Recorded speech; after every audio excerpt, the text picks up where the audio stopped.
এখানে তুমি এত মুখটাকে চুপ করে বসে আছো কেন? কি হয়েছে ওখানে? এই পাঁচজন একবারে চুপচাপ বসে আছে, একবারে যেন খুব চিন্তা, বন্যা হয়ে গেছে মনে হচ্ছে। না না, তোমাদের বলি নাই, কৃষ্ণ বলছে পঞ্চপাণ্ডবকে। এইদিকে তাকান, একবারে মন দিয়ে শুনে নেবেন। যখনই বললাম তোমাদের পাঁচজনের মুখটা চুপসে গেছে, মনে হচ্ছে বন্যা হয়ে গেছে, এ ওর মুখের দিকে তাকাচ্ছে, ওর মুখের দিকে তাকাচ্ছে, আবার কেউ মোবাইল নিয়ে দেখবার চেষ্টা করছে আমার ঠিক চুপসে গেছে কিনা। না না, আমি একটু বলে দিই, দাপরের শেষ, কলি আগত। সেই সময় কৃষ্ণ পঞ্চপাণ্ডবকে জিজ্ঞেস করছে, তোমরা আমার সামনে এসেছো, তা পাঁচজন এমনভাবে বসে আছো, তোমাদের মুখটা একবারে চুপসে গেছে, কি ভরাডুবি হয়ে গেছে না বন্যা হয়ে গেছে? সঙ্গে সঙ্গে যুধিষ্ঠির মহারাজ কৃষ্ণকে, আস্তে আস্তে শব্দ নয়, সামনে যারা বসবে তাদের কাছে নিবেদন রইল, তোমরা যদি এদিক ওদিক তাকাও না, কারণ তোমাদের মুখের দিকে তাকিয়ে কীর্তন, এরা ডান দিকে বাঁ দিকে আছে, মাঝে মাঝে তাকাবো, তোমাদের দিকে প্রথম তাকাবো। তো প্রশ্নগুলোর উত্তর শুনবে, বাস্তবের সঙ্গে মিল আছে কেমন। মহাভারত কি বলছে? কৃষ্ণ বলছে পঞ্চপাণ্ডবের দাদা যুধিষ্ঠিরকে কি ব্যাপার? যুধিষ্ঠির মহারাজ বলল, কলি আগত, দাপর শেষ। আমার একটা প্রশ্ন আছে তোমার কাছে। কৃষ্ণ বলল, কি প্রশ্ন? কলিযুগের মানুষ কেমন হবে? এইদিকে, কলিযুগের মানুষ কেমন হবে শুনে নেবেন। যুধিষ্ঠির মহারাজকে কৃষ্ণ বলল, বেশ ঠিক আছে, আচ্ছা ভীম তোমার? হ্যাঁ আছে। কি প্রশ্ন? ভীম বলল, আমার একটাই প্রশ্ন, যে কলিযুগের সাধুরা কেমন হবে? কলিযুগে যে সাধু হবে, সে সাধুগুলো কেমন হবে? বেশ বেশ। আচ্ছা অর্জুন, তোমার কি প্রশ্ন আছে? অর্জুন বলল, আমার একটাই প্রশ্ন, কলিযুগের মা বাবা কেমন হবে? বাচ্চার প্রতি তাদের আচরণটা কেমন হবে? বেশ, খুব সুন্দর প্রশ্ন। আচ্ছা সহদেব, নকুল, তোমার কোনো প্রশ্ন আছে? বলে হ্যাঁ আছে। বলে আমার প্রশ্ন আছে যে কলিযুগের ধর্মটা কেমন হবে? আচ্ছা সহদেব, তোমার কোনো প্রশ্ন? বলে আমার তো প্রশ্ন আমি নিয়ে এসেছি। বলে কি? না, কি এমন পুণ্য করবে কলিযুগের মানুষ যার জন্যে সমস্ত পাপ থেকে মুক্তি পাবে, সেই পুণ্যের পথটা তোমাকে বলতে হবে। আজকে কত সুন্দর সুন্দর প্রশ্ন দেখুন, কৃষ্ণের কাছে প্রশ্ন করলো। কৃষ্ণ বলল, আজ আমি উত্তর দিতে পারবো না, আমার সময়ের দাম আছে, আমার একটু কাজ আছে, আমি আগামীকাল সকালে উত্তর দেবো। তোমরা সকালবেলায়, আগামীকাল সকালে তোমরা বেরিয়ে যাবে পাঁচজন পাঁচ পথে, তারপর বিকালবেলায় আমি তোমাদের কাছে আসবো, উত্তরগুলো দিয়ে দেবো। মায়েরা সবাই লক্ষ্য করুন, এখন যেই না যুধিষ্ঠির একদিকে গেছে, ভীম একদিকে গেছে, অর্জুন একদিকে গেছে, নকুল একদিকে গেছে, সহদেব একদিকে গেছে, শুনবেন কিন্তু পাঁচজন পাঁচ দিকে গেছে। আর যুধিষ্ঠির মহারাজ যে পথ দিয়ে যাচ্ছে, সেই পথ দিয়ে গাইতে গাইতে যাচ্ছে, কেশব মাধব গাইতে গাইতে যাচ্ছে। কেশব মাধব গিরিধারিলা, কেশব মাধব গিরিধারিলা, কেশব মাধব গিরিধারিলা, কেশব মাধব গিরিধারিলা, গিরিধারিলাল জয় জয় মদন গোপাল, গিরিধারী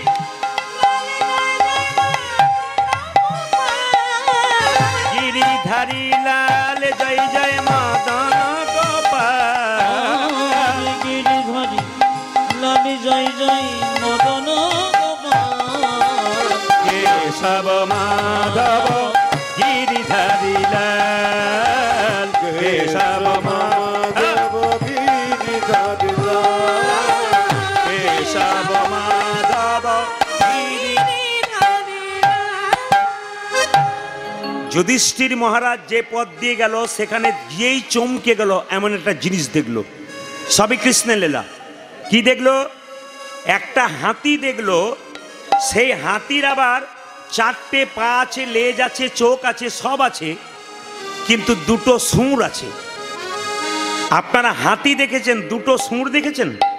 কিন্তু যুধিষ্ঠির মহারাজ যে পথ দিয়ে গেল, দেখতে পেল হাতি রয়েছে কিন্তু দুটো সুর রয়েছে। তা মনের মধ্যে প্রশ্ন জাগলো, আমাকে কৃষ্ণ এই পথ দিয়ে আসতে বলেছে, তা আমি হাতির সুর দেখলাম কেন? আচ্ছা জিজ্ঞেস করবো কৃষ্ণকে গিয়ে। এইবার যখন ভীম যাচ্ছে মায়েরা, আমি একটু পরে জিজ্ঞেস করব কিন্তু কে কি দেখলো। ভীম যখন যাচ্ছে তখন দেখতে পেল একটা নদীতে একটা পচা জন্তু মরে পচে গেছে, আর তার উপরে কয়েকটা পাখি সেই পচা জন্তুর মাংসগুলো খুঁটে খুঁটে খাচ্ছে, কিন্তু পাখিগুলোর গায়ে হরিনাম লেখা আছে। তা যে পাখির গায়ে হরিনাম লেখা সে নোংরা খাবার খাচ্ছে কেন? প্রশ্ন জেগে গেল ভীমের। কৃষ্ণকে প্রশ্ন করব, এ আমি কি দেখলাম। সঙ্গে সঙ্গে অর্জুন যখন যাচ্ছে উনি আলাদা জিনিস দেখলেন। একটা গাভী একটা বাচ্চাকে প্রসব করলো, বাচ্চাটার গাটা চাটতে চাটতে গাভী কি করলো, বাচ্চাটাকে চাটতে চাটতে গোটা শরীরে রক্ত বেরিয়ে গেল, বাচ্চাটা গাভীর কাছে মরে গেল। অর্জুনের প্রশ্ন ছিল কলিযুগের বাবা মা কেমন হবে? বাচ্চাটাকে চাটতে চাটতে চাটতে চাটতে বাচ্চার শরীর থেকে রক্ত বেরিয়ে গেল, বাচ্চা মরে গেল। বললো আমি জিজ্ঞেস করব কৃষ্ণকে। নকুল যখন যাচ্ছে তিনি দেখতে পেলেন কি না, 5টা গর্ত, তার মধ্যে 3টে গর্তে জল আর 2টো গর্ত ফাঁকা। কেন এটা দেখলাম? কৃষ্ণকে জিজ্ঞেস করব। সহদেব আবার গিয়ে চমকে গেল, একটা বিরাট বড় পাহাড় থেকে বিরাট বড় পাথর গড়গড় গড়গড় করে নিচের দিকে পড়ে যাচ্ছে, একটা বাড়ি ভেঙে যাবে, গাছ ভেঙে যাবে, এত বড় পাথর। কিন্তু আশ্চর্যের ব্যাপার, একটা ঘাসের ডগাতে গিয়ে এত বড় পাথরটা আটকে গেল। তা নকুল সহদেবের মনে জেগে গেল, এত বড় পাথর সে কেন একটা ঘাসের ডগায় আটকে গেল? আমি জিজ্ঞেস করব কাকে? আমি জিজ্ঞেস করব কৃষ্ণকে। আচ্ছা, আমি এবার আপনাদের জিজ্ঞেস করব, উত্তর দেবেন। যুধিষ্ঠির মহারাজ প্রথমে কি দেখেছিল? বাঘ ও হাতি আছে। হাতির কটা সুর দেখেছিল?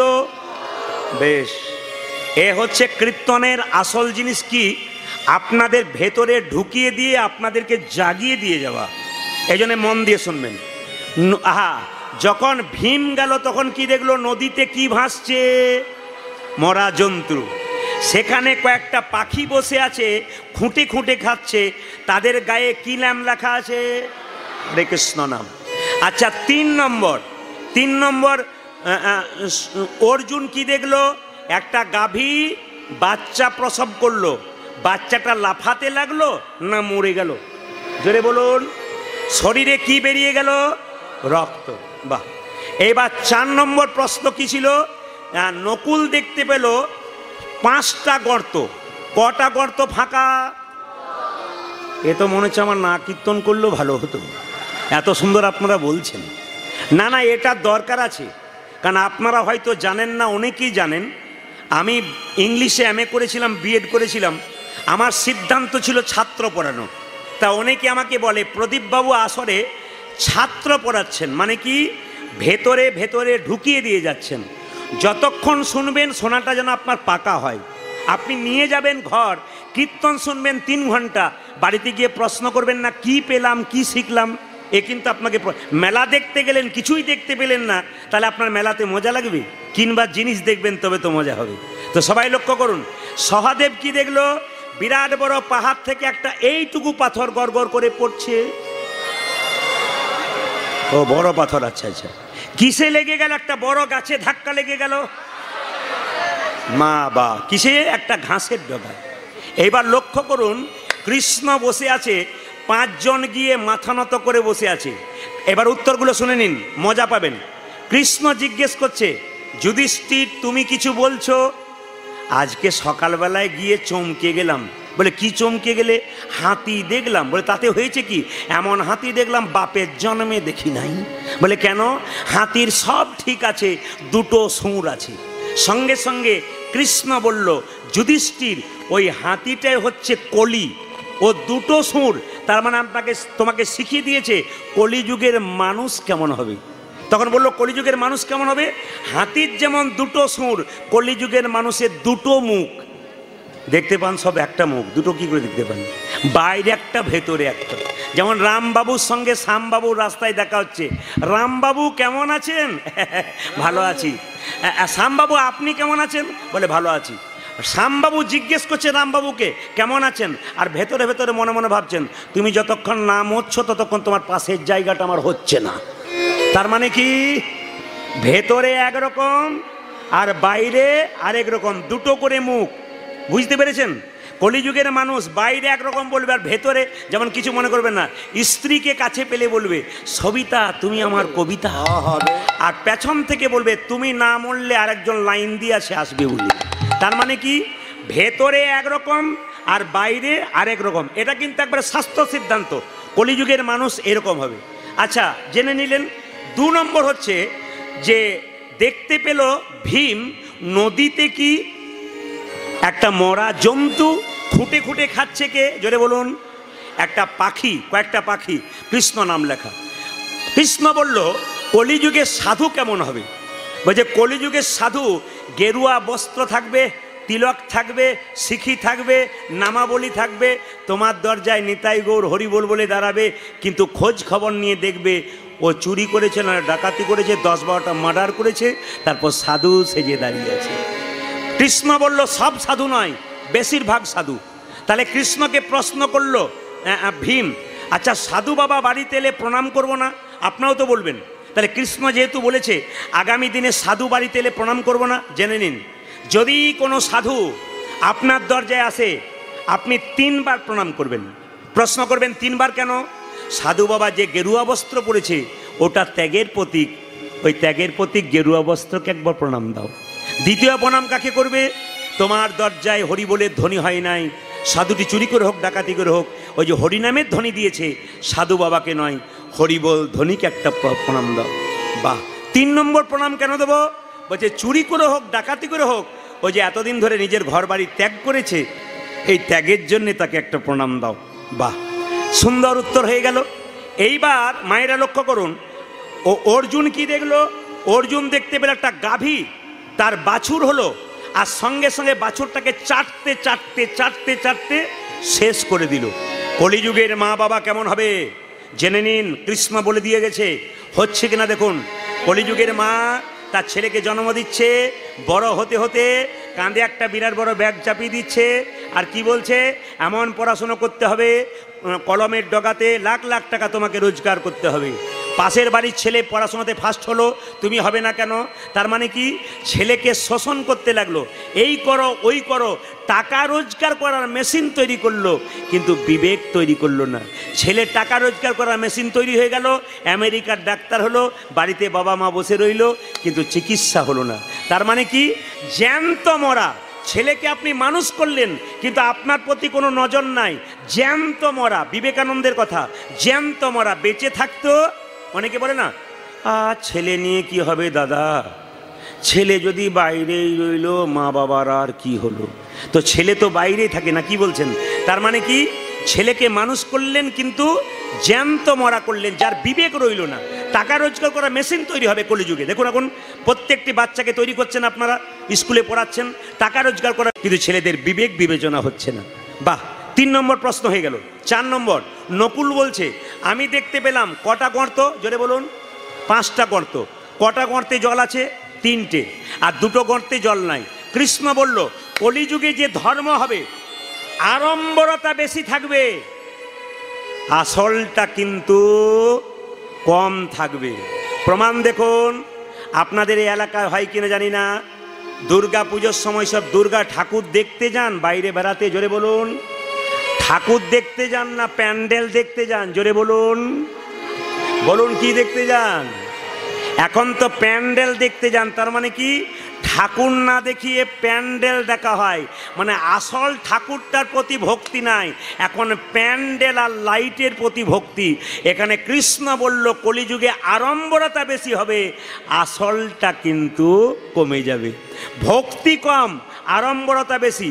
মায়েরা বিবাহের সময় দেখবেন, এদিকে তাকান, বিয়ের সময় দেখবেন স্বামী স্ত্রীতে যখন ফুলের মালা বদল হয় না, আকন্দা ফুলের মালা বদল হয়, তখন একটা কাপড় ঢাকা দেওয়া হয়, তখন দেখবেন মেয়েটি যখন স্বামীর গলায় মালা দিচ্ছে, মানে একটা সন্ধিক্ষণ, সেই সময় একজন ক্যামেরাম্যান পেছন থেকে বলছে এইদিকে তাকাবে। তার মানে কি, বিবাহ হচ্ছে কিন্তু আড়ম্বরতা হচ্ছে, আসল জিনিসটা হচ্ছে না। ওই সময় শুভ দৃষ্টি স্বামী স্ত্রীর দিকে তাকাবে, স্ত্রী স্বামীর দিকে তাকাবে, কিন্তু পাশ থেকে আড়ম্বরতা, ক্যামেরাম্যান বলছে আমার দিকে তাকাও। শুভ দৃষ্টি কার দিকে হয়ে গেল? জোরে বলুন। হ্যাঁ, এই জন্য আপনাদের কাছে নিবেদন রইল, বাস্তবের সঙ্গে প্রমাণ দিয়ে বলে দিলাম। এইবার শেষ প্রমাণটা দেখুন। সহদেব বলে উঠলো, আমি কি দেখলাম? আমি দেখলাম বিরাট বড় পাহাড় থেকে বিরাট বড় পাথর গড় গড় করে পড়ে একটা ঘাসের ডগায় আটকে গেল। প্রশ্ন কি ছিল? কলিযুগের মানুষ এত পাপ করবে, তা পাপ থেকে মুক্তি পাবে কি করে? ভগবান কৃষ্ণ বললেন, পাহাড়ের মতো পাপ যদি কেউ করে, কিন্তু কৃষ্ণ নাম নামক ঘাসকে যদি কেউ যদি একবার ধরতে পারে, তবে তার পাপের মতো পাহাড় নিতাই গৌর হরি বল বলছে। তার মানে আপনি যদি কৃষ্ণ নামকে ধরতে পারেন, যতই পাপ থাকুন না কেন, আপনার সমস্ত পাপ কিন্তু দূরীভূত হয়ে যাবে। সবাই শুনে নিন, জীবনে যদি সফলতা অর্জন করতে চান, তবে প্রথম উপায় কি? ধৈর্য। সত্যযুগের মানুষ ভগবানকে পাবার জন্য ধ্যান করেছিল, আমাদের সে ক্ষমতা নাই। ত্রেতা যুগের মানুষ ভগবানকে পাবার জন্যে যজ্ঞ করেছিল, আমাদের সে ক্ষমতা নাই। দাপরের মানুষ ভগবানকে পাবার জন্য সেবা করেছিল, আমাদের সে ক্ষমতা নাই। মহাপ্রভু সরল পথ দেখালেন, কি? সব ধর্ম ত্যাগ করে একটি ধর্ম করো, শুধু হরিনাম করলে হয়ে যাবে। আমাদের ধৈর্য কম, তাই মহাপ্রভু খুব দামি কথা বলে গেলেন এই কলিযুগের মানুষের জন্যে। একটু জেনে নেবেন মায়েরা, ধৈর্য ধরে কেউ যদি অল্পতে ভেঙে না যায়, তবে তার লাভ আছে। বলে কিরকম লাভ আছে? প্রত্যেকটা মানুষের জীবনে ধৈর্য থাকা দরকার। কিছু কি বলছেন? প্রত্যেকটা মানুষের জীবনে ধৈর্য থাকা দরকার। প্রমাণ দিয়ে দেবো আমি। একটা ট্রাক দেখেছেন তো মায়েরা? ট্রাক দেখেছেন? দুটো চাকা হয়, ট্রাকে দুটো চাকা হয় না? ও আচ্ছা, একটা ট্রাক যাচ্ছে আস্তে, সেই ট্রাকে লরি যাচ্ছে, তাতে টাইলস জানেন তো? টাইলস মানে টালি যেগুলো ঘরে দেওয়া যায়, পা দিয়ে যান। এক গাড়ির টাইলস যাচ্ছে, তার সঙ্গে একটা শিবের মূর্তি যাচ্ছে। তা টালিগুলো যে পাথর দিয়ে তৈরি হয়েছে, শিব ঠাকুরটাও সেই পাথর দিয়ে তৈরি হয়েছে। তো এক লরি টালির মধ্যে একটা শিব ঠাকুর ওই পাথরেই তৈরি হয়েছে। টালিগুলো বলছে, তোমার ভাগ্য বড় ভালো ভাই, একই পাথর থেকে আমরা হলাম টালি, আমাদেরকে লোকে পা দিয়ে চলে যাবে, আর তুমি হয়ে গেলে একটা পাথরের শিব, তোমাকে লোকে প্রণাম করবে। তোমার কি ভাগ্য ভালো, আমরা টালি হলাম, তুমি হয়ে গেলে শিব, তুমি শিবলিঙ্গ হয়ে গেলে, লোকে তোমাকে কত পুজো করবে। তখন শিবলিঙ্গটা বলছে, ভাই, যেদিন ভূমিকম্প হলো সেদিন তোমরা সহজেই ভেঙে গেলে, আর আমি কিন্তু ভাঙি নাই, কষ্ট করে মাথা উঁচু করে দাঁড়িয়েছিলাম বলে আমি হলাম শিব, আর তোমরা পদদলিত হয়ে মানুষের পায়ের তলে থাকলে। এর থেকে কি শিক্ষা পেলেন? যদি অল্পতে কেউ সংসারে বিপদে ভেঙে পড়ে, সবে সে টালি হয়ে যাবে, লোকে তার ওপর পা দিয়ে চলবে। কিন্তু শিবমূর্তির মতো ধৈর্য ধরে থাকতে পারেন, শিবমূর্তি যেমন সকলের পূজ্য হবে, জগতে তোমারও সম্মান দিনের পর দিন। নিতাই গৌর হরি। প্রত্যেকটি জিনিসের মধ্যে একটা করে শিক্ষা আছে। জীবনে ধৈর্য যার আছে তার লাভ আছে, আর ধৈর্য যার নাই তার জীবনে কোনো লাভ নাই। এদিকে তাকান, যদি আমরা মহাভারতের দিকে যাই, তাহলে দেখতে পাবো কি? তাকান, পঞ্চপাণ্ডবের দাদা যুধিষ্ঠির খুব স্থির ব্যক্তি ছিলেন, উনি ভগবান পেয়ে গেলেন। আর শত ভাইয়ের দাদা দুর্যোধন চঞ্চল ছিলেন, উনি ভগবান হারালেন। ও মায়েরা, যে মেয়েরা সংসারে খুব চঞ্চল, ওরা তরকারিতে দুবার নুন দেয় আর ঘরের লোকের কাছে গাল খায় না? এই জন্য দেখবেন যে মেয়ে খুব চঞ্চল, ও সংসারে উন্নতি নাই। আপনারা হরিবাসরে দেখবেন কোনো পুরুষ আছে, দেখবেন 5 মিনিট বসবে, এখানে ওখানে দৌড়ে বেড়াবে, ওর ইতিহাস ঘেঁটে দেখবেন সংসারে ওর জীবনে কোনোদিন উন্নতি নাই। কেন? ওর ধৈর্য নাই। এই সংসারে যার ধৈর্য আছে তার গোবিন্দের কৃপা আছে। তবে মনে হচ্ছে যেন, আমি ঠিক ভুল বলছি কিনা জানি না, গত বছর আসরটা কি ওই দিকে ছিল? হ্যাঁ, এ আমার মনে আছে, বৃষ্টিতে আমাদেরকে পাগল করে দিয়েছিল। তবে বৃষ্টি বড় দুষ্টু, এবছর দেখেছে ছাউনি আছে, ভয় আর আসে নাই, আর ফাঁকা থাকলেই বেটা কিন্তু আসতো। তো যাই হোক, এদিকে আপনারা সবাই জানেন, মোকা তো চেষ্টা করেছিল ধাক্কা দেবার, ও বাংলাদেশের দিকে পালিয়েছে। বলা যায় না কখন আবার ফিরে আসবে, তবে আজ আর আসার চান্স নাই, আপনাদের চিন্তা নেই। আজকের এই মহতী হরিবাসরে এটাও দেখলাম, জায়গার প্যাসেজটা কিন্তু বেড়েছে, এবং যে অনুযায়ী বেড়েছে তাতে আপনাদের জায়গা তো পরিপূর্ণ ফুল হয়ে গেছে। ভক্তগণ খুব সুন্দর বসতে পেরেছেন, আর সবই তো ভগবানের লীলা। মানে যতটুকু দেওয়ার ততটুকু দিয়েছে, এর চাইতে বেশি হলে নিতাই গৌর হরি বল হতো। একবার জোরে বলুন রাধা রানী কি। না, যে পরিমাণ ভক্ত হয়েছে একটু জোরে আশা করছিলাম, রাধা রানী কি। বাহ, বেড়েছে, আরো বাড়বে মনে হচ্ছে। রাধা রানী কি। তাও তো অনেক এখনো বাদ আছে, ওরা বলছে যদি কেউ হেরে যায় তারপর দেবো। জোরে বলুন রাধা রানী কি, শ্যাম সুন্দর কি, মদন মোহন কি। গরম লাগছে কি? মানে পরীক্ষা হয়ে গেল যে আপনারা কত ডুবে গেছেন। আমি কি বলছি ওইদিকে নজর নেই, সবই আপনারা জয় দিচ্ছেন। তবে সব চাইতে রামপাড়াতে এসে আমার এইটাই ভাড়া, রামপাড়ার হরিবাসর ধরে রাখবে। পরবর্তী প্রজন্ম প্রকাশ দিচ্ছে মহাপ্রভু, যে পরবর্তী প্রজন্ম এখানে বসে আছে, এরা পরবর্তী ইনাদের পরে তৈরি হয়ে আছেন এই মহাপ্রভুর নাম কীর্তন অন্নকূট সেবা দেবার জন্য তৈরি, তাই তো নাকি? জোরে বলো রাধা রানী কি, শ্যাম সুন্দর কি, মদন মোহন কি, হরিবাসর কি। এইদিকে মায়েরা জয় বলছেন না ভয় বলছেন কিছু বুঝছি না। হ্যাঁ জোরে বলুন রাধা রানী কি, হ্যাঁ শ্যাম সুন্দর কি, মদন মোহন কি, হরিবাসর কি। বেশ, আমার একটা নিবেদন আছে আপনাদের কাছে। কীর্তন চলাকালীন যদি কেউ আসরে বসে কোনো গল্প করে, তবে উনি পাপ সঞ্চয় করে বাড়ি যাবেন। আর যিনি কীর্তনের আসরে এসে চুপচাপ এক মনে একভাবে কীর্তন শুনবেন, যেটা নেবার জন্য এসছেন সেটা নিয়ে যাবেন, তার নাম পুণ্য। মায়েরা, পুণ্য সঞ্চয় যারা করতে এসছেন তারা চুপ থাকবেন, আর পাপ সঞ্চয় যারা করতে এসছেন তারা একটু গল্প করবেন। তবে জেনে নিন, দশরথ রাজা যখন চিন্তা ভাবনা করল যে রামকে রাজা করতে হবে, আমার এবার বয়স হয়ে গেল, প্রচার করলেন আগামী সকালে রামের রাজ্যাভিষেক হবে। তখন একজন মা কিন্তু ফুলের মালা গাঁথছিল রামের গলায় পরাবে বলে। বলুন তো মায়েরা, সেই মেয়েটির নাম কি যে ফুলের মালা গাঁথছিল? ওর নাম কৈকেয়ী। রামের গলায় মালা পরাবে, কালকে রাম রাজা হবে, মা কৈকেয়ী ফুলের মালা গাঁথছে রামের গলায় পরাবে বলে। পেছন থেকে একটা মেয়ে এসে কানে বিষ মন্ত্র দিচ্ছে, হে কৈকেয়ী, রাম রাজা হবে তো তোর কি গেল? কৌশল্যা হবে রাজমাতা, তুই ভিখারিনী হবি। দরকার নাই, রাজা দশরথ যুদ্ধ থেকে ফিরেছিল, তখন তুই তার সেবা করেছিলি। দুটো বর পাওনা ছিল, এক বরে রামচন্দ্রের 14 বছরের বনবাস, এক বরে পুত্র ভরতের সিংহাসন লাভ। চেয়ে নিবি সকালবেলায়। বলুন তো মায়েরা, যে মেয়েটি কৈকেয়ীর কানে বিষ ঢালল, ওই মেয়েটির নাম কি? জোরে বলুন। বাবারে, কুজি মন্থরা।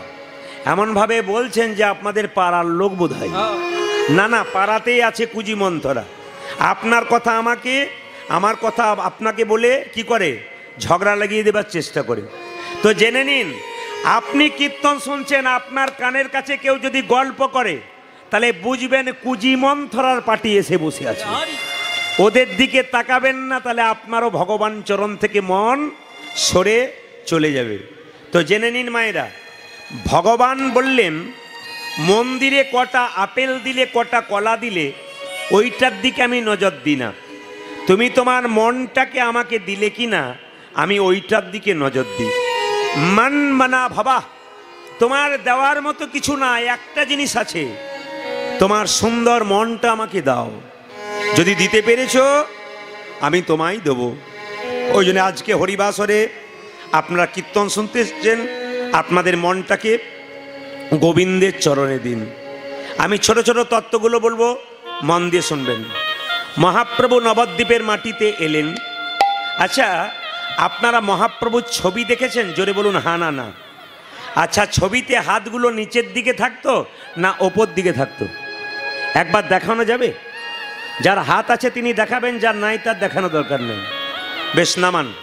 আচ্ছা, মহাপ্রভু হাতটা যে তুলে আছে, একজন ভক্ত জিজ্ঞেস করছে, ঠাকুর তুমি যে হাতটা তুলেই থাকো তোমার ব্যথা হয় না?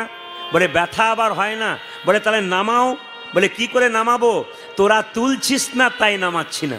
একজন ভক্ত বলল, এই দেখো ঠাকুর তুলে দিলাম। তখন মহাপ্রভু বললেন, তুই তো তুললি, তোদের পেছনে যারা দাঁড়িয়ে আসছে তারা, আপনাদের বলি নাই কিন্তু, ওই যে তোদের পেছনে যারা আসছে তারা তুলবে না। পেছনে মানে আমি যদি হাত তুলে না থাকি, পরের জন্মে যারা জন্ম নেবে তারা হাত তুলবে না, তাই আমি জন্ম জন্মান্তর ধরে হাত তুলব। তাহলে মহাপ্রভু শুধুমাত্র যারা ইতিপূর্বে পৃথিবীতে এসেছিল তাদের জন্য হাত তুলেছে তা নয়, যারা আমরা এসেছি তাদের জন্য তুলেছে, যারা আগামীতে আসবে তাদের জন্য মহাপ্রভু হাত তুলে আছে। মায়েরা, হাত আমরা তুলি কখন? হাত তুলি, ও দাদা, টোটো দাদা, রামপাড়ায় কীর্তন হচ্ছে, একটু যাওয়া যাবে? হাত আমরা তুলি, ও টোটো দাদা এইদিকে, হাত তুলি।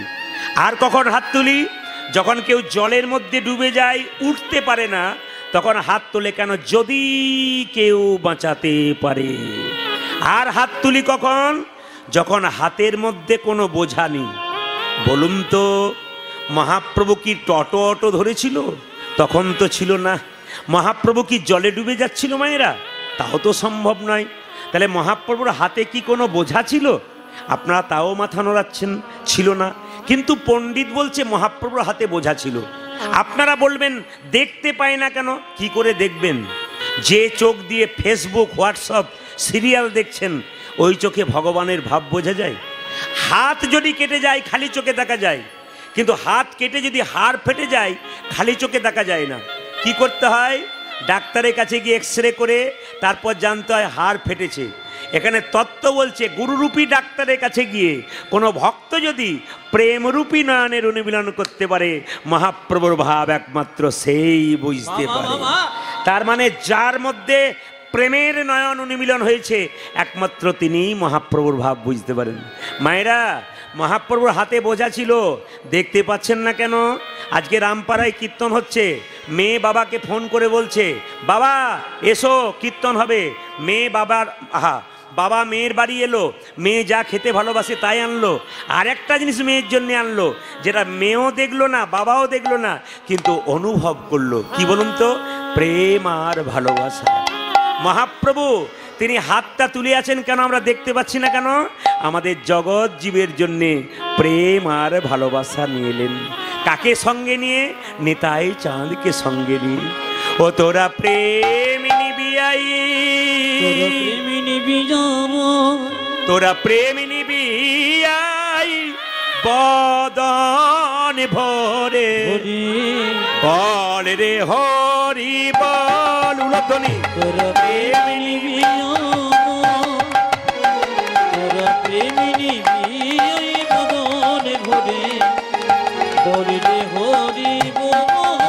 তোরা প্রেম নিবি আই, বদন ভরে বল রে হরি বল। তোরা প্রেম নিবি যায়, বদন ভরে বল রে হরি বল।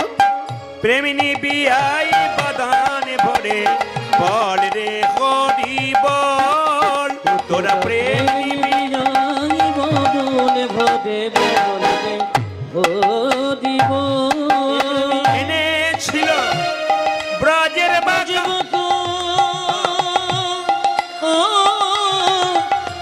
গৌরী গুণ এ প্রেমে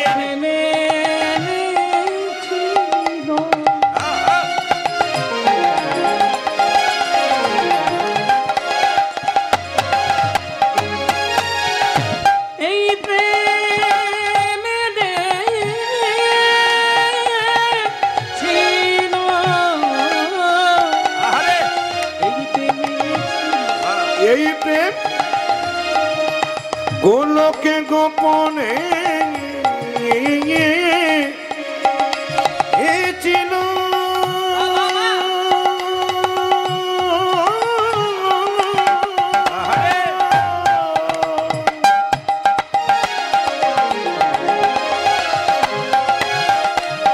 এই প্রেমে ছিল, এই প্রেমে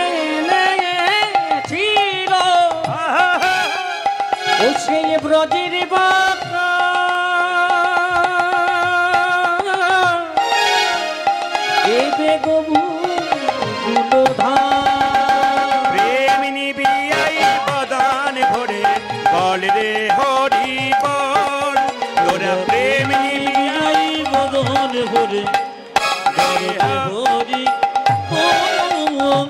হরি বল বললে কি লাভ হয়?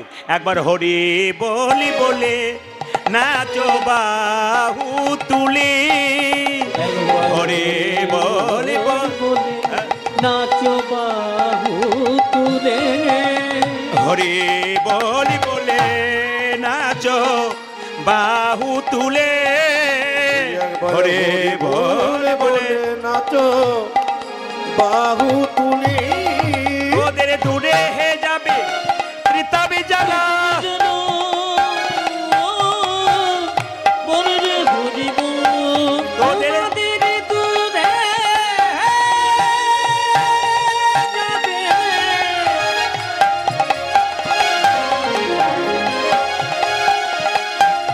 এই হরি নাম করিনি পাবি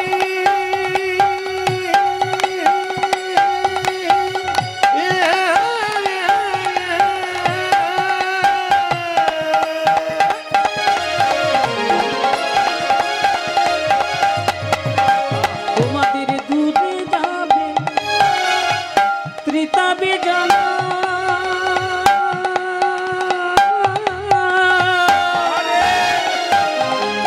বল রে হরি বল। প্রেম নিবি আই বদন ভরে বল রে হরি বল প্রেম নিবি আই বদন ভরে বল রে হরি হরি বল। নিতাই চাঁদ কি একবারে চুপ থাকবেন না কিন্তু আজকে রাত্রিটা ভগবানের জন্য দিয়ে দিন। নিতাই চাঁদ কি? বাহ, নিতাইয়ের দেশের মানুষ আমরা নিতাই চাঁদের নাম করতে পারবো না তা কি হয়? নিতাই চাঁদ কি? শ্যাম সুন্দর কি? মদন মোহন কি? হরিবাসর কি? তাই ভগবান কৃষ্ণ এলেন আর গৌর হয়ে পদকর্তা বললেন এসেছে বজের মাকা ওই দেখো কালো সখা আয় আয় দেখবি আয় তোদের এই নদী আয় এসেছে ব্রজমাতা কলসখা দেখবি ওই মদনের নদী ওই। এসেছে বজের মাকা কালো সখা দেখবি আয় তোদের এই নদী আয় এসেছে ব্রজের বাঁকা কালো সখা দেখবি আই তোদের এই নদী আয়। রং ফিরেছে ঢং ফিরেছে তারে এখন চেনা দায় রং ফিরেছে ঢং ফিরেছে তাদের এখন চেনা দায়। রং ফিরেছে ঢং ফিরেছে তারে এখন চেনা দায় রং ফিরেছে ঢং ফিরেছে তারা এখন চেনা দায়। শুধু গানটা গাইলে হবে না, এগুলো রিভারটা কম, প্রত্যেকটা পদকর্তার লেখা গান কি সুন্দর লেখা গান দেখুন। বলছে রং ফিরেছে ঢং ফিরেছে। কৃষ্ণের গায়ের রং কেমন ছিল? কালো। এখন রংটা গৌর হলো কেমন হলো? কাঁচা সোনার মতো। রং ফিরেছে। কৃষ্ণ কেমন ছিল? এইরকম। গৌর কেমন হলো? এইরকম। রং ফিরেছে ঢং ফিরেছে তারে এখন চেনা দায়। রং ফিরেছে ঢং ফিরেছে তারে এখন চেনা দায়। রং ফিরেছে ঢং ফিরেছে তারে এখন চেনা দায়। রং ফিরেছে ঢং ফিরেছে তারে এখন চেনা দায়। তোদের এই নদী আয় এসেছে বজের বাঁকা কালো সখা দেখবি আয় তোদের এই নদী আয়। উলধ্বনি এসেছে গদির বাঁকা কালো সখা দেখবি আয় তোদের এই নদী আয়। দেখো, কৃষ্ণ কালো ছিল, গৌর হলো কি কাঁচা সোনার মতো। রংটা কোথায় গেল? এখন কালো বরণ নাই, এখন কালো বরণ এখন কালো বরণ নাই। গরি রে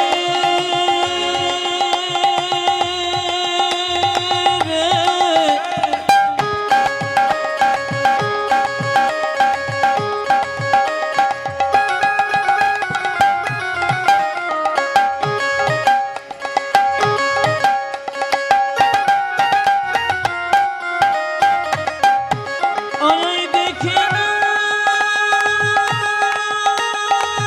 দেখে যাও আরে,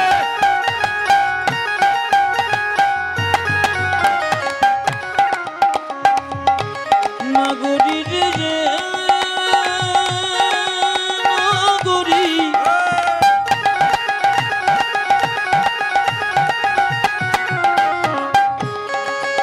অনজনগরী অনজনগরী অনজনগরী রে এখন কালো বরণ নাই, এখন কালো বরণ নাই। কালো বরণ নাই। কোথায় গেল?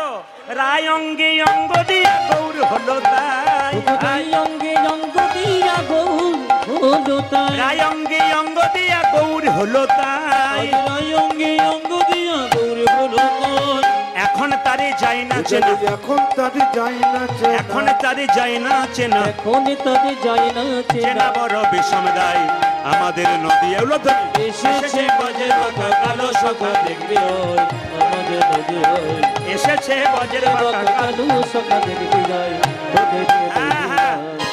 কৃষ্ণের হাতে কি ছিল মা কৃষ্ণের হাতে কি ছিল বাঁশি কিন্তু গৌর ছিল তখন বাঁশি ছিল তাহলে বাঁশিটা কোথায় গেল আসলে প্রেম প্রেম কোন প্রেমে এদিকে তাকাবেন কৃষ্ণ যখন রাজা ছিল সবাইকে সব কিছু দিল একটা জিনিস দেয় না কি প্রেম দেয় নাই ব্রজগোপীরা বলল প্রেম যখন দিলে না গৌর হবে তা তুমি ঋণ শোধ করবে কি করে তোমার বাঁশিটা দিয়ে দাও বাঁশিটা কেড়ে নিয়েছে প্রেমেতে ঋণী হয়েছে ঋণী হয়েছে প্রেমেতে ঋণী হয়েছে প্রেমেতে ঋণী হয়েছি করে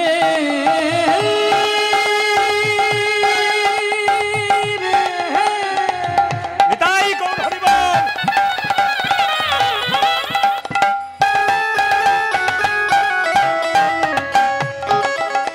ও বেদনা গো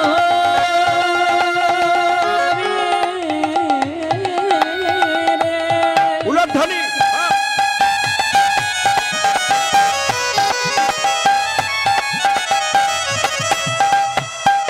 ও নগরে নগরে আরে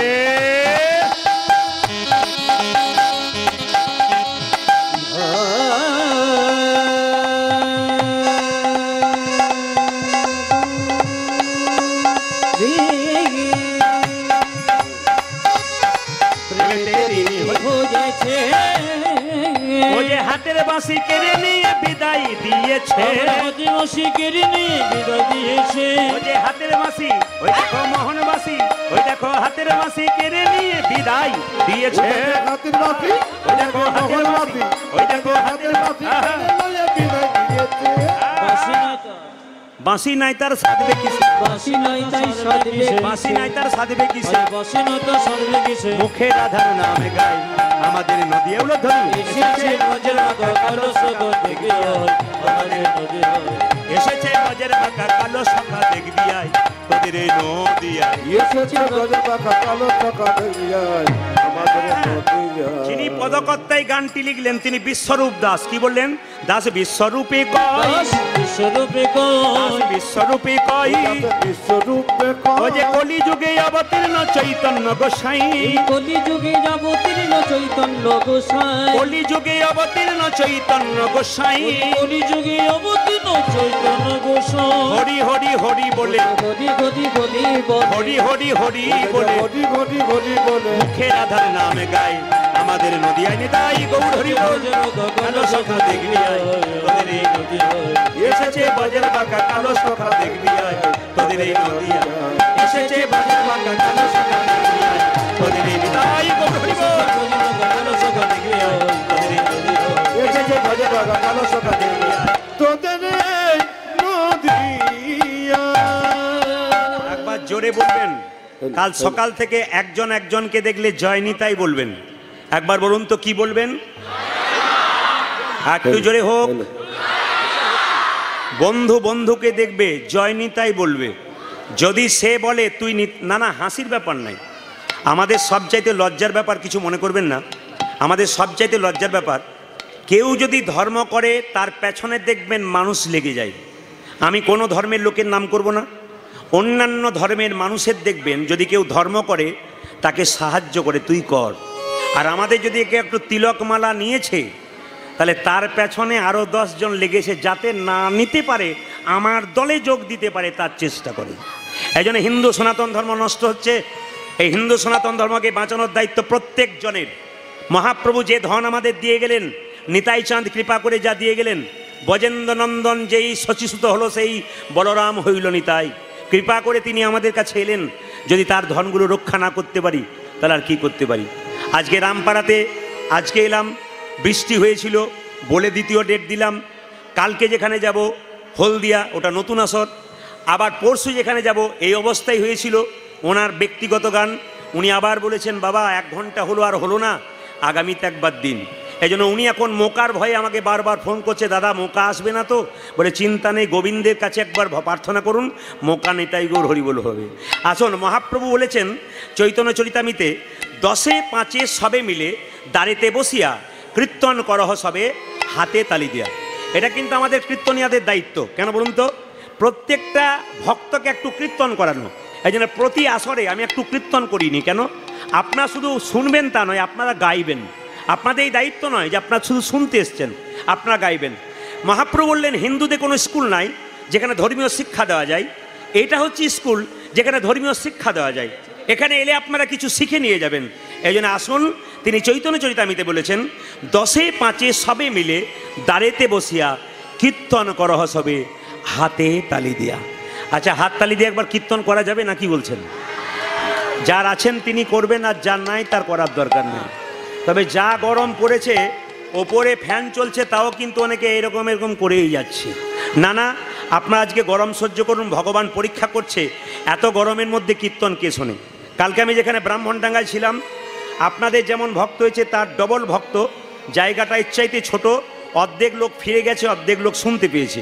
এই জন্য আপনাদের কাছে নিবেদন, এই রামপাড়ার কমিটিকে একটু আশীর্বাদ করে দিয়ে যান আপনারা, যেন প্রতি বছর সুন্দর থেকে সুন্দরতর আসর করতে পারে। আর আমি খুব ভালো জানি এটা খুব ভাইটাল আসর, মানে অনেক আসর আমি দেখেছি, কিন্তু রামপাড়ার আসরটাতে কি একটা জিনিস আছে, সেটা হচ্ছে এখানে অনেক গুণী ব্যক্তির বাস, এবং এই জায়গাতে গুণী কীর্তনিয়ার কীর্তন হয়, মানে ভালো ভালো পদাবলীযুক্ত কীর্তন হয়, যেখানে হুগলি জেলায় অন্য জায়গাতে শোনে না। এই জায়গাটা সেই জায়গা যেখানে কিন্তু মানুষ ভক্তি ভরে কীর্তন শোনে। প্রতিটি জায়গায় ভক্ত আছে, কিন্তু এখানে পাক্কা পাক্কা ভক্তগুলো আছে। তাই সবাই মিলে হাত তুলে একসঙ্গে বলুন, হরে হরয়ে নম কৃষ্ণ কৃষ্ণ যাদবায় নম হরি বল, হরয়ে নম কৃষ্ণ হরে হরয়ে নম কৃষ্ণ যাদবায় নম, হরি হরয়ে নম কৃষ্ণ যাদবায় নম হরি বল। হরয়ে নম কৃষ্ণ যাদবায় দাঁড়ান দাঁড়ান দাঁড়ান, আপনারা বসুন। বেশ, ছেলেগুলো উঠে গেছে, খুব ভালো লাগলো, এরা উঠে উঠে করলো। বসো। একটা কথা বলি, আমি কিন্তু ইতিপূর্বে আপনাদের জানিয়ে দিয়ে যাই, পরশু ছিলাম বারুইপাড়া, পরশু ছিলাম বারুইপাড়া, একটা ফুটবল গ্রাউন্ডে গান হচ্ছিল। যদি এখান থেকে কেউ গেছেন তারা দেখতে পাবেন, ফুটবল গ্রাউন্ডে পুলিশ প্রশাসনের লোককে দাঁড় করাতে পারেনি, এত ভিড়। একটা ফুটবল গ্রাউন্ড মানে এর চাইতে 4 ডবল জায়গা, লোক জায়গা দিতে পারেনি, এত ভিড়। আজকে কিন্তু আপনাদের পরিপূর্ণ হয়ে গেছে। বারুইপুরে দেখলাম, বারুইপাড়াতে দেখলাম ওরা কীর্তন করলো, কালকে ব্রাহ্মণডাঙ্গাতে কীর্তন করলো, আজকে কিন্তু রামপাড়াতে কীর্তন হলো। তো 3 জায়গাতে হুগলিতে পরপর করলাম। আজকে দেখতে চাই কে জেতে, আপনাদের গলার জোর বেশি না ওদের জোর বেশি ছিল। আমি দেখে এসেছি, আজকে আসরেই ফল দিয়ে দেবো, আপনারা ফার্স্ট হলেন না সেকেন্ড হলেন না থার্ড হলেন। দেখি একবার ফার্স্ট হবেন? বাবারে, এদের জোর ভালো আছে, বলছে একবারে ফার্স্ট হবো। দেখি তো, হরি হরয়ে নম কৃষ্ণ যাদবায় নম, হরে হরয়ে নম কৃষ্ণ যাদবায় নম, হরয়ে নম কৃষ্ণ যাদবায় নম হরি বল। হরয়ে নম কৃষ্ণ যাদবায় নম, ও যে যাদবায় মাধবায় কেশবায় নম হরি বল। যাদবায় মাধবায় কেশবায় নম, ও যে যাদবায় মাধবায় কেশবায় নম, যাদবায় মাধবায় কেশবায় নম, ও যে গোপাল গোবিন্দ রাম শ্রী মধুসূদন হরি বল। গোপাল গোবিন্দ রাম কৃষ্ণ কৃষ্ণ বাহ, হরে রাম, জোরে বাহ, হরে কৃষ্ণ, শেষবার বাহ, দারুণ বাহ, বেশ। মুখের সামনে নয়, আপনারা কিন্তু ফার্স্ট হয়ে গেলেন। নেতাই গৌর হরি বল। এবার এর সঙ্গে দিন, এর সঙ্গে দিন, একসঙ্গে দিন। তবে আসতে বাবারে, ওনাদের নাম করে দিয়েছেন বলে বচন হলো। ব্রাহ্মণডাঙ্গা কিংবা বারুইপাড়ার কোনো লোক থাকলে বলবেন, দাদা আপনি এদের হয়ে বললেন, আমাদের বললেন না। না, ওখানেও দিয়েছে খুব সুন্দর, তার মধ্যে আপনাদের একটু উচ্চ স্বরে হয়েছে, খুব ভালো। এর তালে তালে একবার করে দিন, হরে কৃষ্ণ কৃষ্ণ কৃষ্ণ হরে হরে, হরে রাম রাম রাম হরে হরে। জপ হরি হরে কৃষ্ণ কৃষ্ণ কৃষ্ণ হরে হরে হরে রাম রাম রাম হরে হরে হরে কৃষ্ণ কৃষ্ণ কৃষ্ণ হরে হরে হরে রাম রাম রাম হরে হরে হরে কৃষ্ণ কৃষ্ণ কৃষ্ণ হরে হরে হরে রাম রাম রাম হরে হরে হরে কৃষ্ণ কৃষ্ণ কৃষ্ণ হরে হরে হরে রাম রাম রাম হরে হরে হরে কৃষ্ণ কৃষ্ণ কৃষ্ণ হরে হরে হরে রাম রাম রাম হরে হরে নয়নানন্দেতে ভনে হরে সেই তো সকলি জানে জনে সর্বসিদ্ধি করতলে। একবার জোরে সবাই বলুন, রাধা রানী কি, শ্যাম সুন্দর কি, মহাপ্রভু কি, নিতাই চাঁদ কি, আপন আপন গুরুদেব কি। একটা সুরে সবাই একসঙ্গে বলবেন, বৃন্দাবনে গেলে রাধে রাধে, जोर से बोलना पड़ेगा, राधे राधे, प्रेम से बोलिए। আপনারা কেউ লক্ষ্য করেছেন কিনা, যিনি প্রকৃত ভক্ত মালা ঝোলা গলায় নিয়ে আছে তিনি কিন্তু এই সুর শুনতে ভালোবাসেন। কেন? প্রকৃত ভক্ত তো দেখবেন কেউ তুলুক আর না তুলুক উনি কিন্তু তুলে আছে, এবং তোলাটা এমনি নয়, খুব প্রেম সে তোলা, ভক্তির সঙ্গে তোলা। রাধে রাধে, একটু জোরে বলুন, রাধে রাধে। হ্যাঁ, আজকে আমাকে আপনাদের চরণে কোটি কোটি দণ্ডবাদ প্রণাম জানিয়ে রাত্রি করব না, এরপরে আবার রাস আছে, আপনার রাস গান শ্রবণ করবেন। আপনাদের কাছে নিবেদন রইল, যে যেখানে আছেন একজন ব্যক্তি, আপনাদের এখানে গুণীজন আছেন, এখানে যারা কীর্তন করাচ্ছেন তারাও গুণীজন, তারা আমাকে লীলার কথা বলেছে। তবে তার আগে একজন ব্যক্তি আমাকে বলেছে, দাদা আজকে পালা কি করবেন? আমি বললাম কিছু মনে করবেন না, আমি তো পালা জানি না। উনি বললেন, আপনি পালা জানেন না? বললাম না। তাহলে কি জানেন? বললাম আমি লীলা জানি। যারা প্রকৃত ভক্ত তারা জিজ্ঞেস করে না কি পালা করবেন, তারা কি জিজ্ঞেস করে, কি লীলা করবেন, কি বিষয় করবেন। এবার মায়েরা মনে রাখবেন, পালা তো নাটকের হয়, যাত্রার হয়, কীর্তনের পালা হয় না। কোনো জায়গাতে পালা যদি কেউ লেখেন ভুল করবেন, বিষয় কি লীলা কি এটা লিখতে হয়, নিয়ম। পালা নয় অমুক জন অমুক পালা করছেন, এ কিন্তু সম্পূর্ণ ভুল। পালা নাটকের, যাত্রার। আর একটা পালা হয় যেটা আপনারা সবাই জানেন, আমাদের জীবনে একটি আশার পালা আর একটি, জোরে বলুন, একটি আশার পালা। বেশ, এবার ঠান্ডা মাথায় উত্তর দিন, যারা কীর্তন শুনতে এসছেন তাদের কোন পালা শেষ হয়েছে, আষাঢ়টা না যাওয়ারটা? জোরে বলুন, জোরে বলুন, আষাঢ়টা। বাকি আছে কোনটা? জোরে বলুন। অনেকে ভয়ে বলছে না, যাবে না বলে আর কি। বাকি আছে কোনটা? জোর সে বলবেন, বাকি আছে কোনটা? এতই যদি বুঝছেন যে যাওয়ারটা বাকি আছে, তাহলে সাদা চুলে আবার গোদরেজ মাখছেন কেন?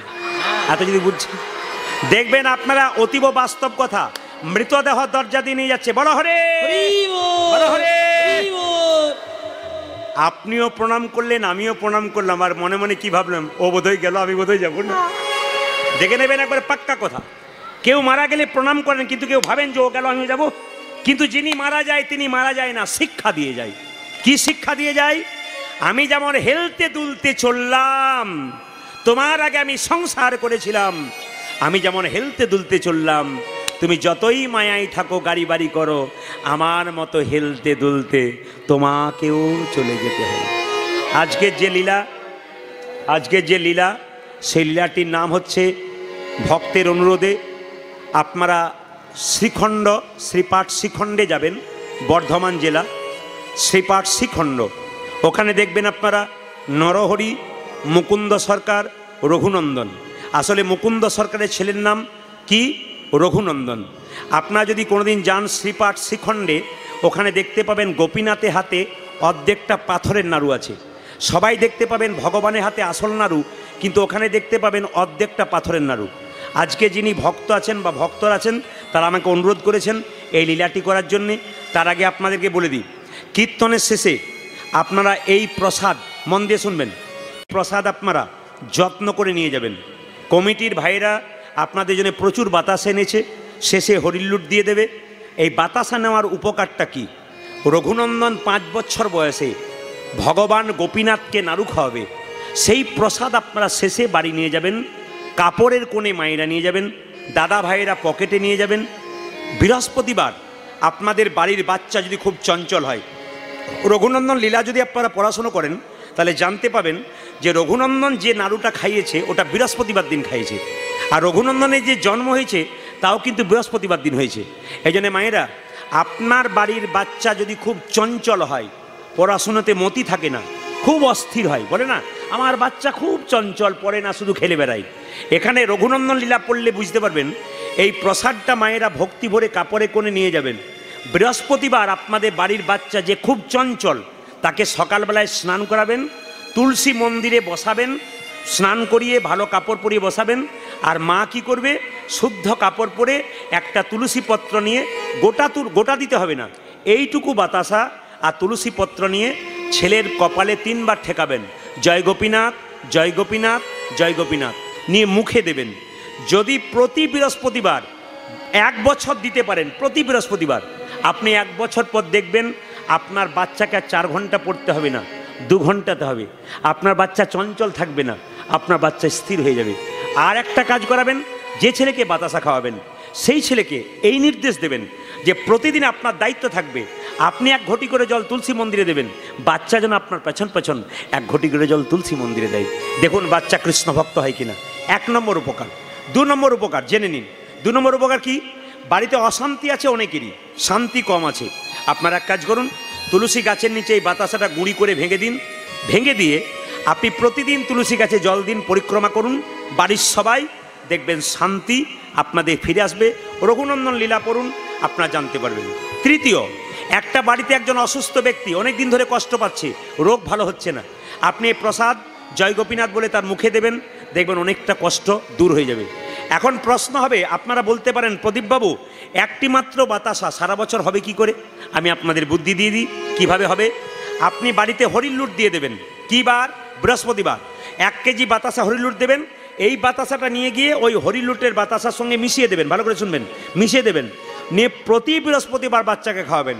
যদি কেউ না পান তাহলে হরিলুটের বাতাসা যদি দেন ওটাই কিন্তু কাজে লেগে যাবে। তবে আশা করি আজকে সবাই পাবেন, আপনাদের জন্য প্রচুর বাতাসার ব্যবস্থা করেছে, আপনারা সবাই প্রসাদ পেয়ে বাড়ি যাবেন। হাতে করে নেবেন, পকেটে নেবেন, দাদা ভাইরা কাপড়ে করে নেবেন, মঙ্গল আছে কিন্তু। এই রঘুনন্দন লীলাটি শুরু করবার আগে বলবো, শ্রীখণ্ডের 2 ভাই, বড় ভাইয়ের নাম মুকুন্দ সরকার আর ছোট ভাইয়ের নাম নরহরি সরকার। আমি জিজ্ঞেস করব কিন্তু, বড় ভাইয়ের নাম কি বললাম মা? মুকুন্দ সরকার। আর ছোট ভাইয়ের নাম কি? নরহরি সরকার। এই দুজনে কি করতো? মুকুন্দ সরকার কবিরাজি চিকিৎসা করত, আর নরহরি সরকার তার সঙ্গে সাহায্য করতো, যাকে কম্পাউন্ডার বলে। তো 2 ভাই মিলে চিকিৎসা করতো, খুব একটা নাম ডাক ছিল না। একদিন ছোট ভাই বলল, দাদা, বলে কি, একবার শিবাসঙ্গনে মহাপ্রভুকে দেখতে গেলে হয় না? তখন বড় ভাই বলছে, ভাই তুই তো যাবো বলছিস, কিন্তু এতটা পথ যাবি কি করে? এখন তো 10 মিনিটের পথ হাঁটতে গেলে আপনাদের অটো ধরতে হয়, সাইকেল মোটরসাইকেলে যান। আর তখন কিলোমিটারের পর কিলোমিটার রাস্তা ভক্তরা হাঁটতে হাঁটতে চলে গেছে। তো মুকুন্দ সরকার বলছে, কিভাবে যাবি? ছোট ভাই বলছে, দাদা সাধুগুরু বৈষ্ণবের মুখে শুনেছি, যদি অনেক রাস্তা কেউ যায় আর করতালি দিয়ে কীর্তন করতে করতে চলে যায় তবে তার রাস্তা খাটো হয়ে যায়। ছোট ভাইয়ের কথায় মুকুন্দ সরকার বড় ভাই কি করলো মা? আগে আগে যাচ্ছে শ্রীবাসঙ্গনে মহাপ্রভুকে দেখবার জন্যে, আশীর্বাদ পাবার জন্যে, আর তার পেছন পেছন ছোট ভাই যাচ্ছে। কিভাবে যাচ্ছে আপনারা সবাই চলুন, গাইতে গাইতে যাচ্ছে। কৃষ্ণ কেশব কৃষ্ণ কেশব কৃষ্ণ কেশব তাই নাম, রাম রাঘব রাম রাঘব রাম রাঘব রক্ষমাম, হরে কৃষ্ণ কৃষ্ণ কৃষ্ণ হরে হরে, হরে রাম রাম রাম হরে হরে। কৃষ্ণ কেশব কৃষ্ণ কেশব কৃষ্ণ কেশব তাই নাম, রাম রাঘব রাম রাঘব রাম রাঘব রক্ষমাম। হরে কৃষ্ণ কৃষ্ণ কৃষ্ণ, সবাই তালি দিয়ে হরে রাম রাম রাম হরে। আচ্ছা আপনারা বলুন, বড় ভাইয়ের নাম কি সরকার বললাম? মুকুন্দ সরকার। ছোট ভাইয়ের নাম কি বললাম? নরহরি সরকার। আগে আগে যাচ্ছে কে? বড় ভাই। আর পেছনে যাচ্ছে কে? নরহরি। কিভাবে যাচ্ছে? কৃষ্ণ কেশব কৃষ্ণ কেশব কৃষ্ণ কেশব তাই নাম, রাম রাঘব রাম রাঘব রাম রাঘব রক্ষমা। হরি বল। কৃষ্ণ হরে কৃষ্ণ কৃষ্ণ কৃষ্ণ হরে হরে হরে রাম রাম রাম হরে হরে। কৃষ্ণ কেশব কৃষ্ণ কেশব কৃষ্ণ কেশব তাহি নাম, রাম রাঘব রাম রাঘব রাম রাঘব রক্ষমা। বলো ধ্বনি। হরে কৃষ্ণ কৃষ্ণ কৃষ্ণ কৃষ্ণ হরে হরে হরে রাম রাম রাম হরে হরে। কৃষ্ণ কেশব কৃষ্ণ কেশব কৃষ্ণ কেশব তাই নাম, রাম রাঘব রাম রাঘব রাম রাঘব রক্ষমা। কৃষ্ণ হে জয়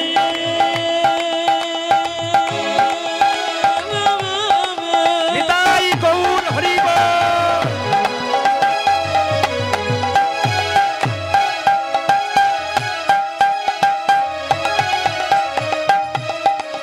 কৃষ্ণ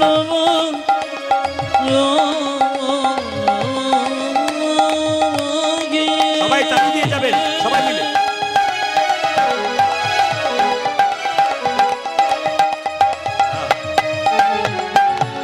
তুমি দেখাবা আরে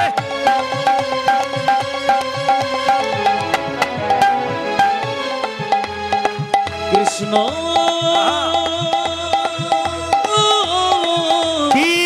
আস্তে, আমি প্রশ্ন করব, উত্তর দেবেন। মুকুন্দ সরকার নরহরি সরকার শ্রীখণ্ড থেকে কোথায় গেল মা? জোরে বলুন। নবদ্বীপে শ্রীবাসঙ্গনে মহাপ্রভুর কৃপা পাবার জন্য গিয়ে কেমন দাঁড়িয়েছে আমার দিকে তাকাবেন। ভক্তের ভাব লক্ষ্য করবেন, যারা প্রকৃত ভক্ত হয় দেখলেই বুঝতে পারবেন। ত্রেনাদপি শুনি চেন, ভক্তের ভাবটা কেমন? এইরকম। দু ভাই মিলে দাঁড়িয়েছে কোথায়? মুকুন্দ সরকার নরহরি সরকার শ্রীবাসঙ্গনের দরজায় দাঁড়িয়ে আছে। আচ্ছা বলুন তো, যে গাছে ফল ধরে সে গাছের ডালটা ওপর দিকে যায় না নিচের দিকে যায়? জোরে বল। এখন একজন বলছে ওপর দিকে যায়। কোন দিকে যায়? নিচের দিকে যায়। যারা ভক্ত হয় তাদের ভাবটি এরকম হয় না এরকম হয়? কোনটা হয়? এক নম্বরটা না দু নম্বরটা? যারা ভক্ত হয় তাদের ভাবটি এরকম হয়। এখানে তত্ত্ব কি বলল? যদি হও নিচু তবে পাবে কিছু। এই দিকে তাকাবেন। যদি হও নিচু তবে পাবে কিছু। একটা সোনার কলসি যতই দামি হোক না কেন একজনের কাছে মাথা নিচু করতে হয়। জোরে বলুন তো, কার কাছে?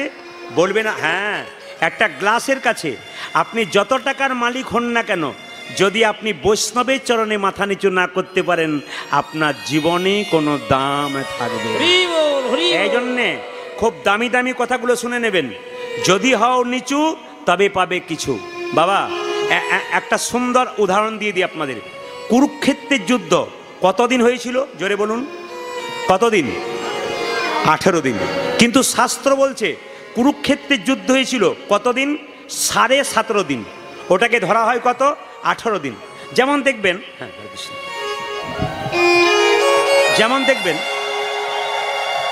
যেমন দেখবেন আস্তে,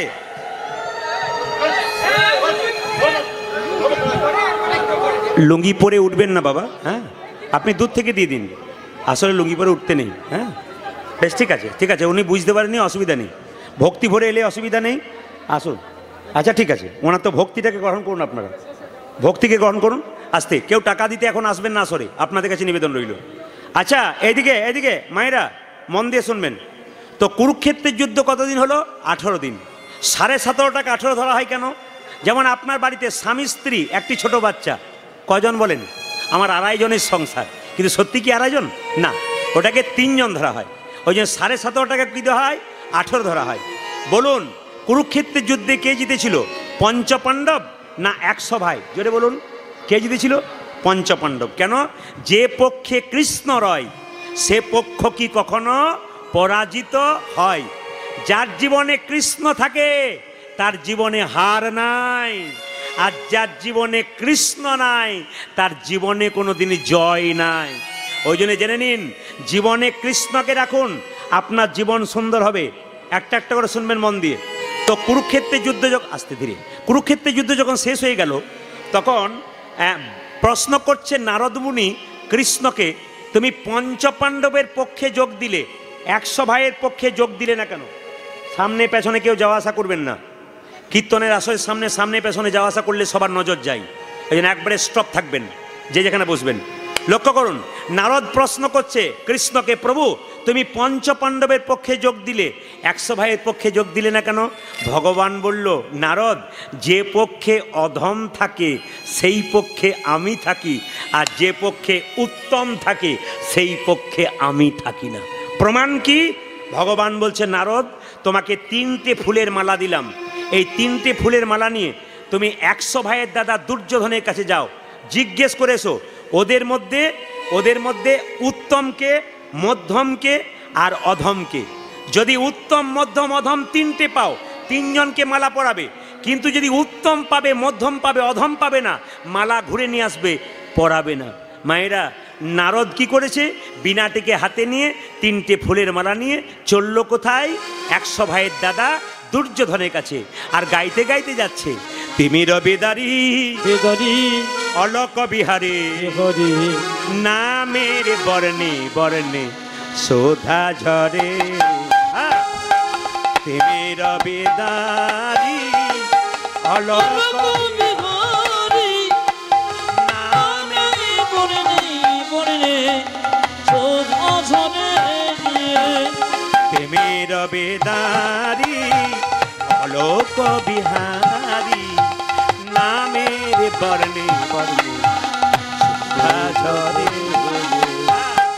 তিমির বেদারি অলোক বিহারি নামের বর্ণে বর্ণে শোধা ঝরে।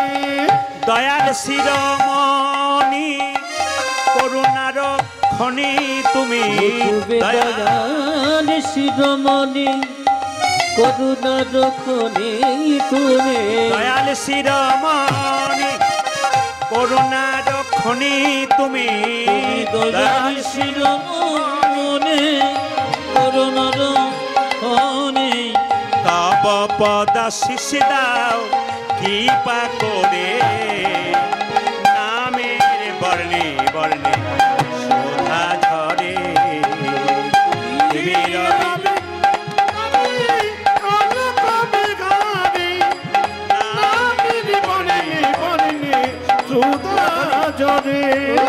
তিমির বিহারি অলোক বিহারি নামের বর্ণে বর্ণে শোধা ঝরে। নারায়ণ নারায়ণ নারায়ণ নারায়ণ। নারায়ণ 100 ভাইয়ের দাদা দুর্যোধন, এ নারদ, এ তোমার হাতে 3টে ফুলের মালা কেন? আমি এসছি তোমাদের মধ্যে যে উত্তম তার গলে একটা মালা পরাবো, যে মধ্যম তার গলে একটা মালা পরাবো, যে অধম তার গলে একটা মালা পরাবো। সঙ্গে সঙ্গে দুর্যোধন বলল, আমাদের মধ্যে উত্তম হলাম আমি, 100 ভাইয়ের দাদা দুর্যোধন, আমি হলাম উত্তম। মালা যদি পরাবে আমার গলায় পরাও। নারদ প্রশ্ন করলো, মধ্যমকে কেন? আমার মেজ ভাই দুঃশাসন। অধমকে? এখানে অধম বলে কেউ নাই, উত্তম মধ্যম আছে। হঠাৎ করে একটা লোক, মেথর লোকের পায়খানা পরিষ্কার করে ও রাস্তা দিয়ে পেরিয়ে যাচ্ছে, আর সঙ্গে সঙ্গে চিৎকার করে বলছে, এই দেখো অধম হলো ওই লোকটা। তখন নারদ বলছে, ওই লোকটা অধম কেন? দুর্যোধন বলছে, ওই লোকটা অধম কেন জানো? ও মেথর লোকের পায়খানা পরিষ্কার করে। তখন মেথরটা বলছে, দুর্যোধন কিছু মনে করো না, আমার চাইতে তোমার মা আরও বেশি অধম। বলে কেন? আমি যদি 50 জনের পায়খানা পরিষ্কার করেছি, তোমার মা 100 জনের পায়খানা পরিষ্কার করেছে। কিছু বুঝলেন? মানে 100 ভাইয়ের পায়খানা পরিষ্কার করেছে। ওই জন্য দুর্যোধন তেরে গেল, ধরতে পারলো না। 3টে ফুলের মালা নারদের এসে বলছে, প্রভু উত্তম পেলাম, মধ্যম পেলাম, অধম পেলাম না। এবার চলে যাও পঞ্চপাণ্ডবের কাছে। যখন পঞ্চপাণ্ডবের ভাই অর্জুনের কাছে 3টে ফুলের মালা নিয়ে গেল, সঙ্গে সঙ্গে জিজ্ঞেস করছে নারদ মুনিকে, অর্জুন, নারদ তুমি এলে কেন? বলে 3টে ফুলের মালা নিলাম, তোমাদের মধ্যে উত্তমকে তার গলায় পরাবো, মধ্যমকে তার গলায় পরাবো, অধমকে তার গলায় পরাবো। সঙ্গে সঙ্গে অর্জুন বলে উঠল, হে নারদ, উত্তম যদি হয়, পৃথিবীতে একজন পুরুষোত্তম ভগবান কৃষ্ণ, তার গলায় মালাটা পরাও, দেওয়ালও টাঙানো আছে, উনি হলেন উত্তম। মধ্যমকে? ভক্ত আর ভগবানের মধ্যে মিলন যে ঘটায়। ওগো নারদ, তুমিই তো মধ্যম, মধ্যমের মালাটা তুমি পরো। অধমকে অর্জুন কেঁদে কেঁদে বলছে, যুগ যুগ ধরে অপেক্ষা করে আছি গোবিন্দের চরণে পাবার জন্যে। অধমের মালা যদি পরাতে হয় আমার গলায় পরিয়ে দাও। ওই জন্যে বাবা, এই জগতে যে অধম হতে পারবে সে ভগবান পেয়ে পাবে। আজকে কীর্তন শুনতে শুনতে কারো ভেতরে যদি এক বিন্দু অহংকার জন্মে যায়, ভগবান তাকে বলে তোমার কাছ থেকে আই গো, মানে আমি চললাম, তোমার কাছে আর থাকবো না। এই জন্য যতক্ষণ কীর্তনে আসে থাকবেন, প্রেম দিয়ে শ্রবণ করবেন, আপনার কৃপা হবে। মুকুন্দ নরহরি যখন দাঁড়িয়ে আছে, মুকুন্দ নরহরি বলছে দাদা, নরহরি বলছে দাদা, মহাপ্রভুকে দেখতে পেলাম না, আশীর্বাদ পেলাম না। ভক্ত যদি কাই মনে কোনো বাঞ্ছা করে, ভগবানের সাধ্য নাই সেই বাঞ্ছা নাই পড়ে। মহাপ্রভু বলল, শিবাস চলো, দু ভাই আমাদের দেখা করতে এসছে, দুজনকে দেখা দিতে হবে, আশীর্বাদ দেবো। দুজন চুপচাপ দাঁড়িয়ে আছে, আর মহাপ্রভু শিবাসকে নিয়ে সুরধ্বনি তীর দিয়ে গান গাইতে গাইতে যাচ্ছে, আর দুজনে মিলে দর্শন করছে মহাপ্রভুকে। সুরধ্বনি তীরে তের মহাবিলাসায় সমবয় বালক সঙ্গে সুরধ্বনি তীরে তের মহাবিলাস সমবয় বালক সঙ্গে। সুরধ্বনি তীরে তীর মহাবিলাসায় সমবয় বালক সঙ্গে। সুরধ্বনির তীরে তের মহাবিলাসায় সমবয় বালক সঙ্গে। করে কর তালি নিত হরি হরি, করে কর তালি নিত হরি ধ্বনি।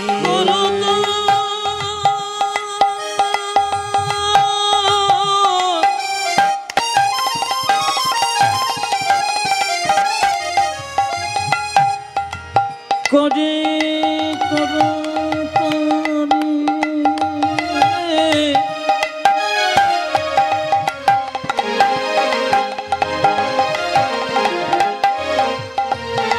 করে করত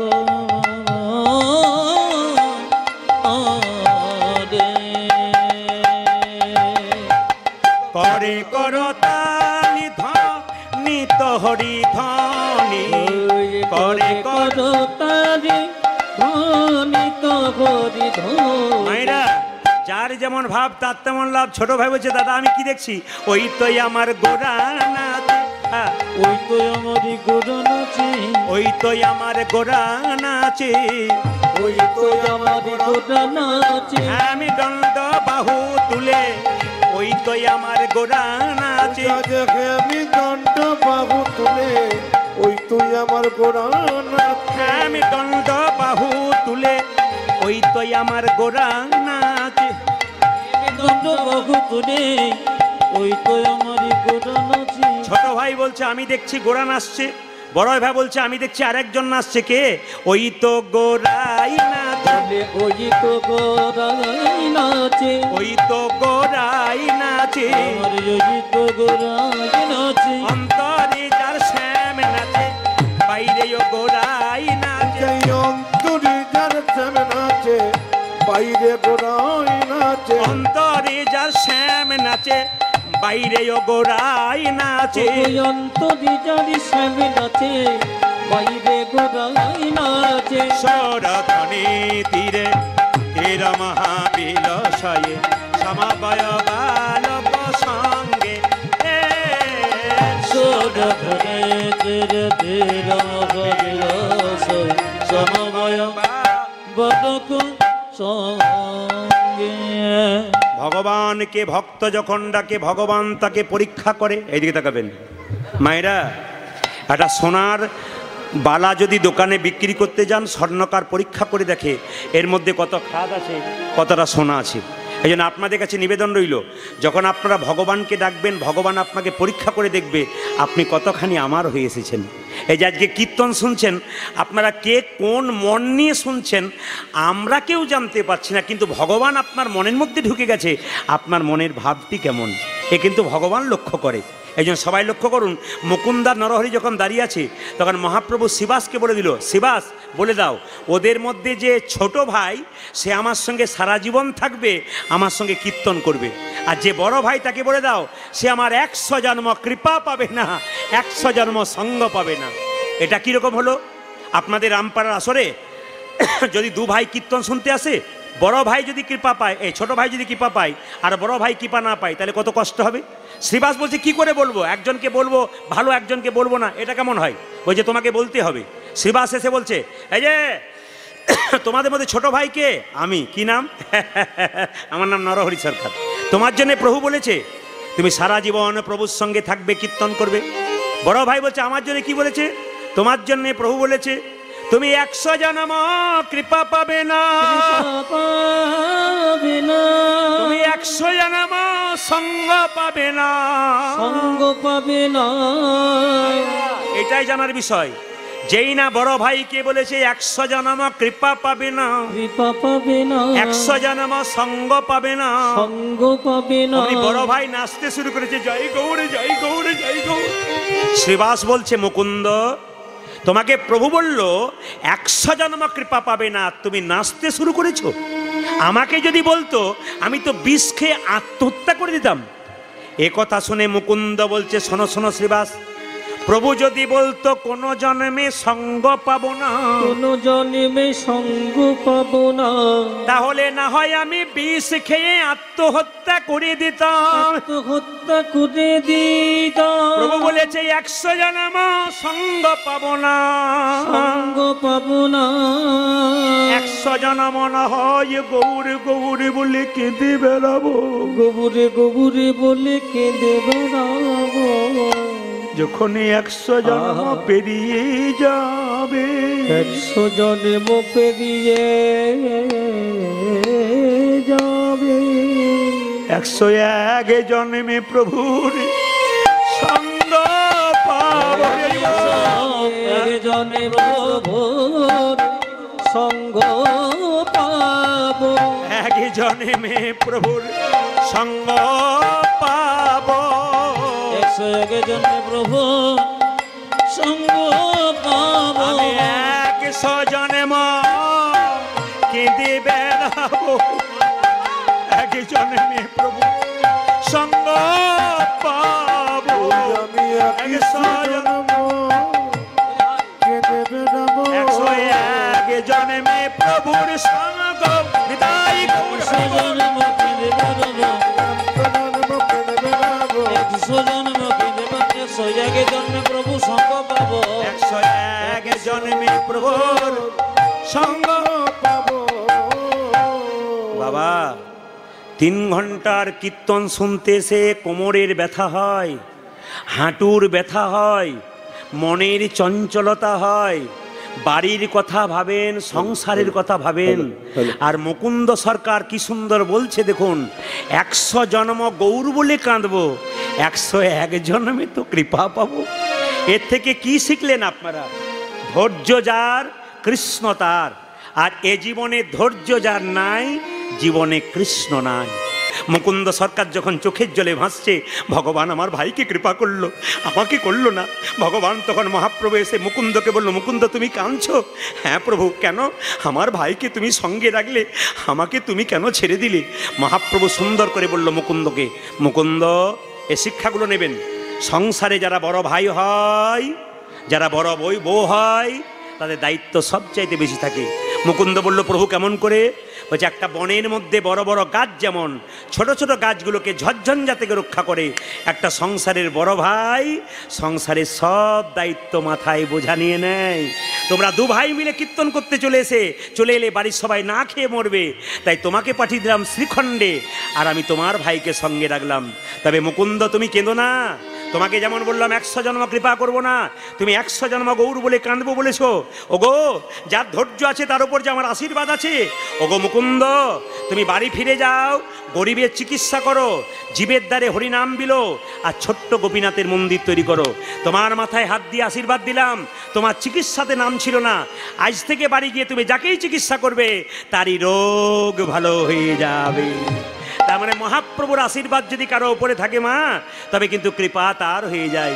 মুকুন্দ সরকার চোখের জল ফেলতে ফেলতে মহাপ্রভুর চরণে যখন প্রণাম করছে, তখন মুকুন্দকে মহাপ্রভু হাত বুলিয়ে বলছে, ফিরে যাও, ফিরে যাও শিখণ্ডে, ফিরে যাও, ফিরে ফিরে যাও, ফিরে যাও শিখণ্ডে, ফিরে যাও, ফিরে যাও, ফিরে যাও শিখণ্ডে, ফিরে যাও, ফিরে যাও। ফিরে যাও শিখণ্ডে, ফিরে যাও। দারে দারে গিয়া চরণে ধরিয়া, দাদে গিয়া চরণে ধরিয়া, দারে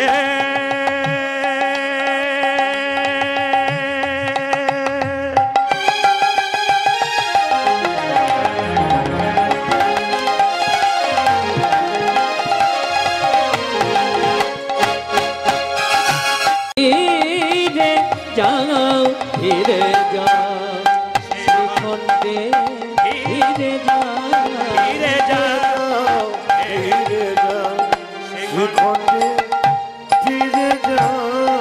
এই যে মহাপ্রভুর আজ্ঞা পাইয়া মুকুন্দ চলিলা, মুকুন্দ চলিলা, মহাপ্রভুর আজ্ঞা পাইয়া মুকুন্দ চলিলা, মুকুন্দ চলিলা, মহাপ্রভুর আজ্ঞা পাইয়া মুকুন্দ চলিলা, মুকুন্দ চলিলা, মহাপ্রভুর আজ্ঞা পাইয়া মুকুন্দ চলিলা, মুকুন্দ চলিলা, আর শিখণ্ড গ্রামেতে শিখণ্ড গ্রামেতে শিখণ্ড গ্রামেতে আসি, শিখণ্ড গ্রামেতে আসি, উপনীত হইলা, উপনীত হইলা, শ্রীখণ্ড গ্রামেতে আছি, উপনীত হইলা, উপনীত হইলা, বল বল হরি বল, বল বল হরি বল, বল বল হরি বল, বল বল হরি। গোপীনাথ জিউ কি, মুকুন্দ সরকার জুড়ে গেলেন, গোপীনাথ জিউ কি, গোপীনাথ জিউ কি, গোপীনাথ জিউ কি। তাহলে মহাপ্রভু তাকে শিক্ষা দিলেন, বাড়িতে গিয়ে গোপীনাথের মন্দির তৈরি করো, জীবের দ্বারে হরিনাম করো, আর তুমি গরিবের চিকিৎসা করো। এবার একটু মন দিয়ে শুনে নেবেন।